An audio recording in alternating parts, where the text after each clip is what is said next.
사랑하는 교회 여러분, 오늘은 평화의 달이자 호국 보훈의 달인 6월 두 번째 주일입니다.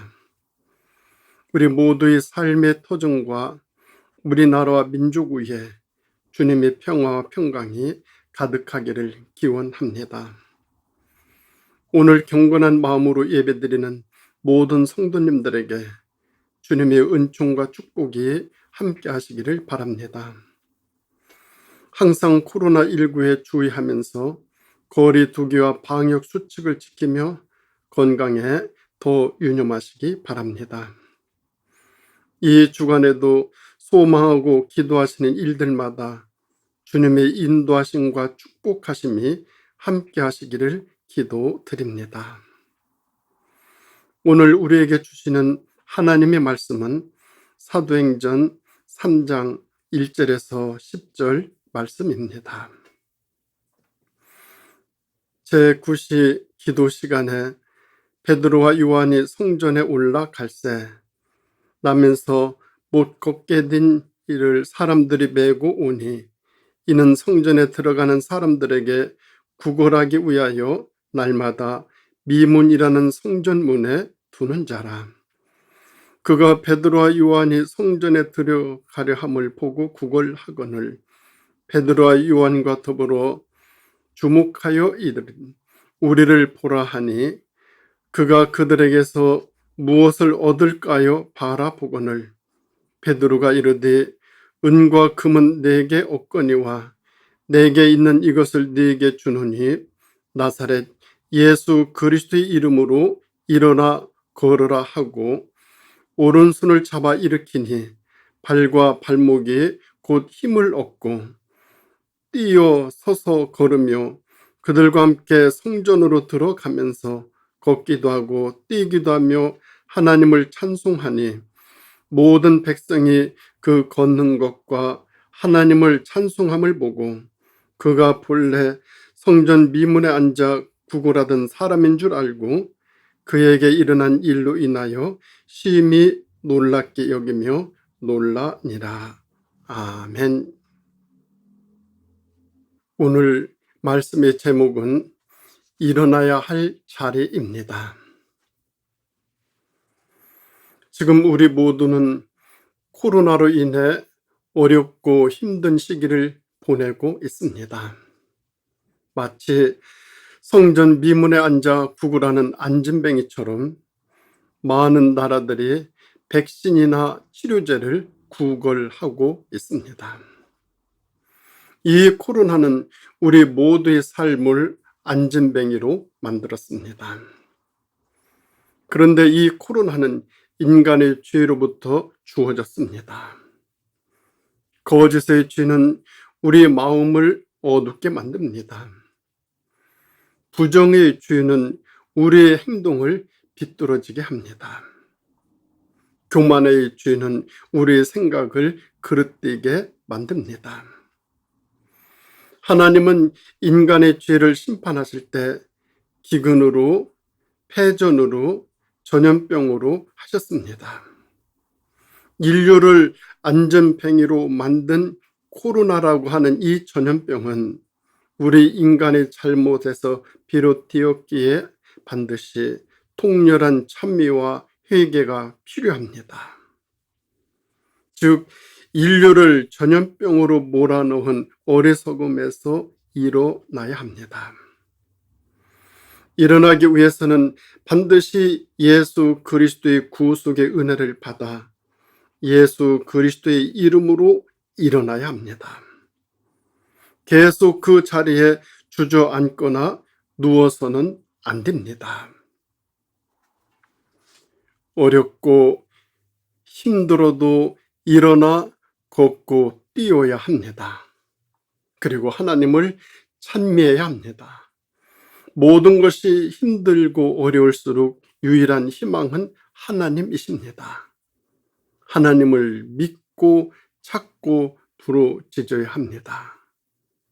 그러면 우리가 일어나야 할 자리는 어디일까요?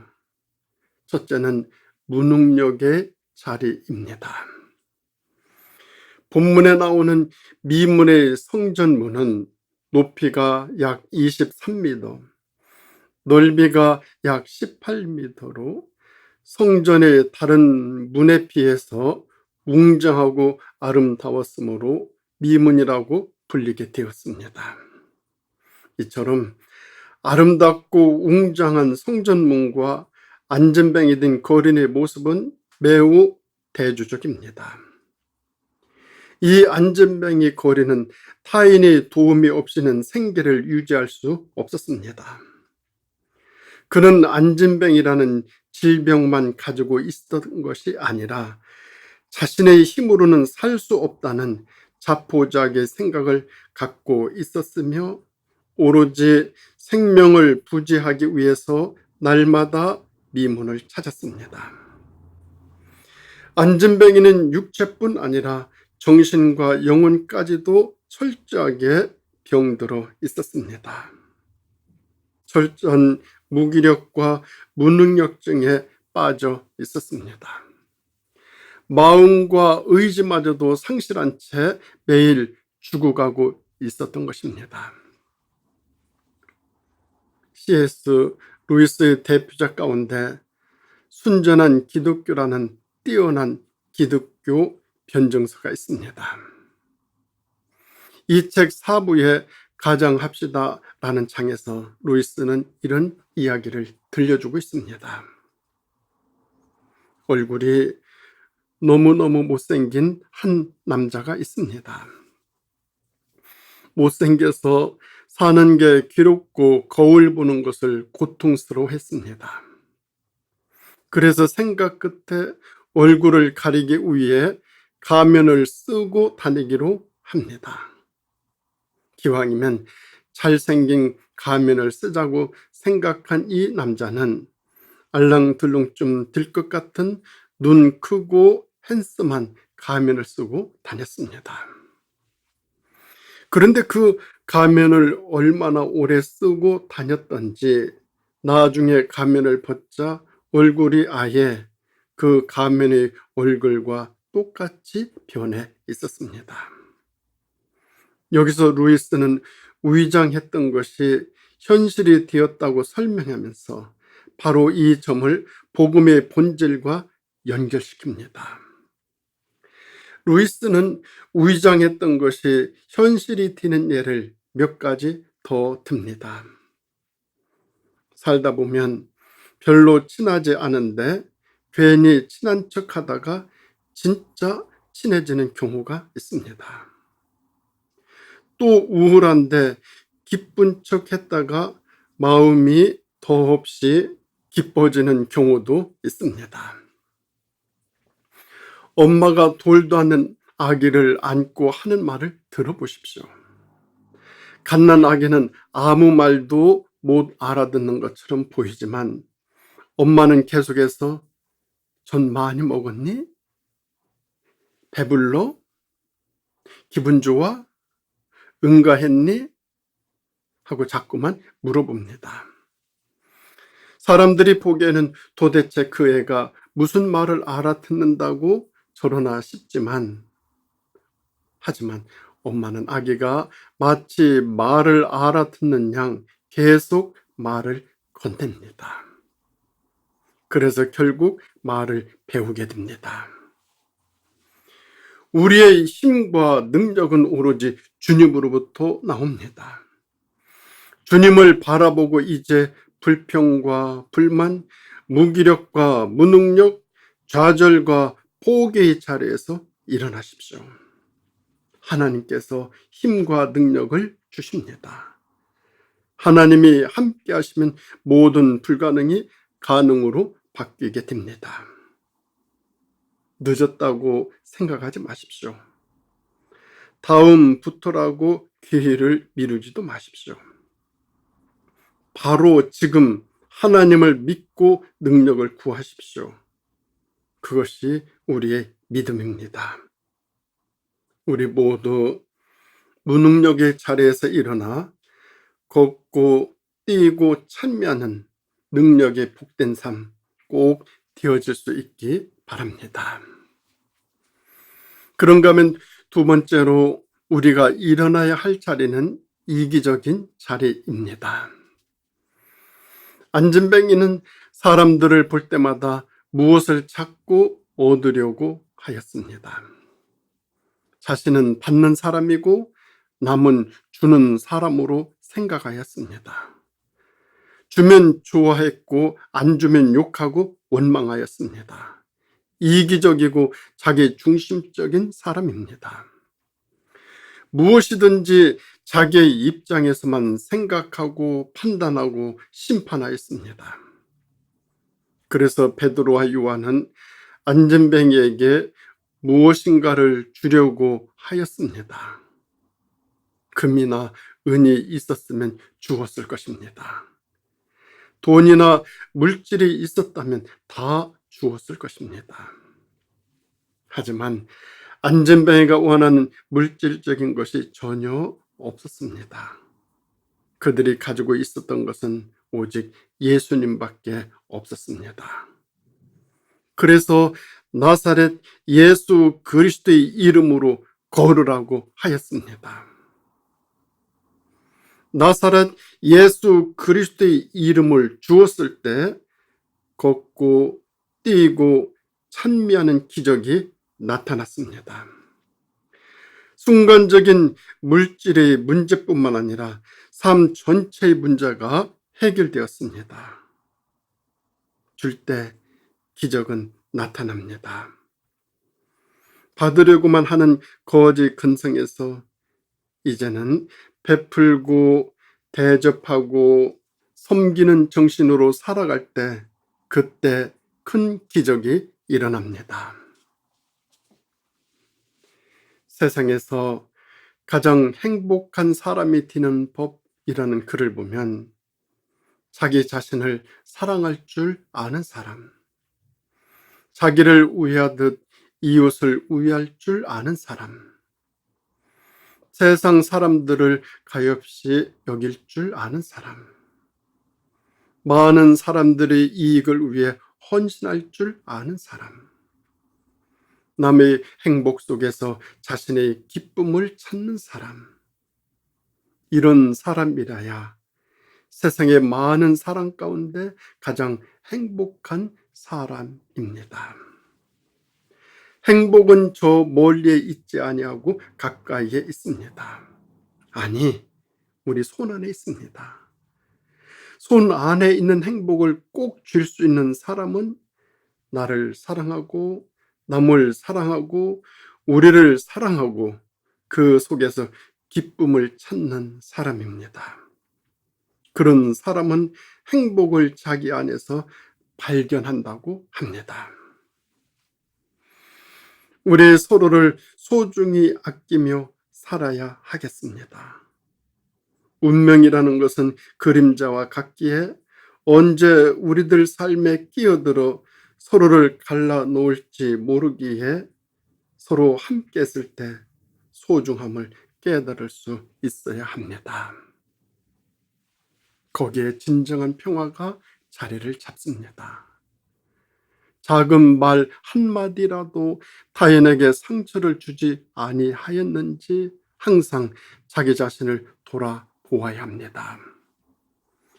화는 입에서 나와 몸을 망가지게 하므로 입을 조심하여 항상 겸손해야 하고 나는 타인에게 어떠한 사람인지 돌아보는 자세 꼭 필요합니다.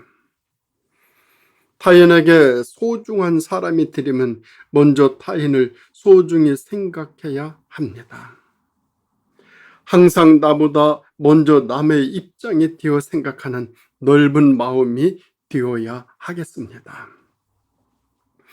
나 자신이 서로 아픔을 나눌 수 있는 포근한 가슴을 지니고 있는지, 그리고 타인에게서 언짢은 말을 들었더라도 그것을 다 포용할 수 있는 넓은 경지에 와 있는지 돌아보아야 하겠습니다. 이 세상을 살아가야 하는 우리 모두는 서로 공경하고 사랑하고 이해하며 좀 더 따스한 마음으로 감싸가면서 살아야 할 존재입니다. 기쁨보다 아픔이 많고 고뇌가 많은 것이 이 세상입니다. 참고 인내하지 않으면 서로 이별이 많을 수밖에 없는 세상입니다. 우리가 살아가는 이 세상, 생각하면 한숨만 절로 나오는 이 세상. 하지만 아직은 마음 따뜻한 사람들이 많이 있기에 살아볼 만한 세상, 참으로 좋은 세상입니다. 그래서 진정 나 자신부터 마음 따뜻한 사람이 되어 이 세상 어떠한 것도 감싸 안을 수 있는 우주와 같은 넓은 마음의 소유자가 되어야 하겠습니다. 우리 주위에는 나면서 안진뱅이 된 사람과 같은 불쌍한 이들이 많습니다. 우리 모두는 이 시대에 베드로와 요한이 되어 그들을 돕고 일으켜야 합니다. 금과 은뿐만 아니라 나사렛 예수 그리스도의 이름을 주어야 합니다. 나의 이기적인 마음이 깨어질 때 그들에게 줄 수 있습니다. 기적은 주는 데서 일어납니다. 자신만을 아는 이기적인 삶에서 벗어나 남에게 베풀고 섬기는 이타적인 삶은 많은 사람들을 일으켜주는 힘입니다. 그런가 하면 세 번째로 우리가 일어나야 할 자리는 교만의 자리입니다. 나면서 안진뱅이였던 사람이 나사렛 예수 그리스도의 이름으로 걷고 뛰고 하나님을 찬미하게 되었을 때 본인은 물론 많은 사람들이 심히 기이 여기고 놀랐습니다. 그 중에 일부는 이 기적을 이상하게 여기고 시비하고 문제를 만들었습니다. 사람들의 마음은 악하고 교만합니다. 자신을 비우거나 기도하지 않고 기적을 부정하고 깨뜨리려고 합니다. 기뻐하고 축하하기보다는 비난하고 기쁨을 깨뜨리려고 합니다. 예수 이름을 부정하고 베드로와 요한을 죽이려고 합니다. 얼마나 악하고 살벌한 마음입니까? 마음속에 그림자가 드리워진 사람들일수록 더 그렇습니다. 사람들이 넘어지는 경우를 보면 대부분 강하다고 자신하는 그 부분에서 넘어진다는 것을 알 수 있습니다. 아브라함의 최고 강점은 바로 믿음인데 아내를 누이라고 속여 믿음에서 넘어졌습니다. 모세의 최고 강점은 온유함인데 온유하지 못하고 분노를 터뜨렸습니다. 베드로의 강점은 용기인데 연약한 계집종 앞에서 예수님을 3번이나 부인하고 나중에는 저주까지 했습니다. 우리는 이들의 실패를 보며 다시 한번 많은 것을 생각하게 됩니다. 우리가 강하다고 여기는 부분이 얼마나 약할 수 있는지 절실히 알 수 있습니다. 대부분 자기가 강하다고 생각하는 바로 그 부분에서 너무 쉽게 넘어집니다. 그래서 누구에게나 겸손이 중요합니다. 겸손하지 않으면 아무 일도 이룰 수 없습니다. 겸손하지 않으면 누구라도 넘어집니다. 우리 모두는 교만의 자리에서 일어나 겸손의 자리로 옮겨야 합니다. 교만하면 하나님이 미워하시고 물리치십니다. 그리고 넘어지고 쓰러지고 망합니다. 겸손해야 하나님이 사랑하시고 은혜를 베푸십니다. 끝까지 겸손하면 끝까지 함께 하십니다. 사랑하는 성도 여러분, 나 자신의 삶이 안진뱅이 삶의 모습은 아닌지요? 지금 나의 자리는 어떤 자리입니까? 혹시 무능력의 자리가 아닙니까? 혹시 이기적인 자리가 아닙니까? 혹시 교만의 자리가 아닙니까? 이제는 일어나 걷고 뛰고 하나님을 찬미하는, 승리하는 건강하고 평화로운 삶이 되시기를 주님의 이름으로 축원드립니다. 기도드리겠습니다. 사랑의 하나님 아버지, 여기까지 저희들 오게 하여 주시고 살게 하여 주시고 함께 해 주심에 감사드립니다. 살아온 지난 모든 날 저희들의 모습이 어떤 모습이었는지 뒤돌아보고 깨닫고 성찰할 수 있도록 인도하여 주시옵소서. 주님, 지금 제가 앉아 있는 자리, 누워 있는 자리, 그 자리가 어떤 자리인지 알아갈 수 있게 하여 주시고, 주님이 원하시지 아니하는 자리라면 일어나 주님이 원하시는 자리로 옮겨가는 저희들의 삶이 되어질 수 있도록 인도하여 주시옵소서. 구걸하는 인생이 아니라 베풀 수 있는 인생이 되게 하여 주시고, 나누면서 아버지 하나님께 영광 돌리는 하나님의 자녀가 되어질 수 있도록 이끌어 주시기를 예수님의 이름으로 간절히 기도드립니다. 아멘.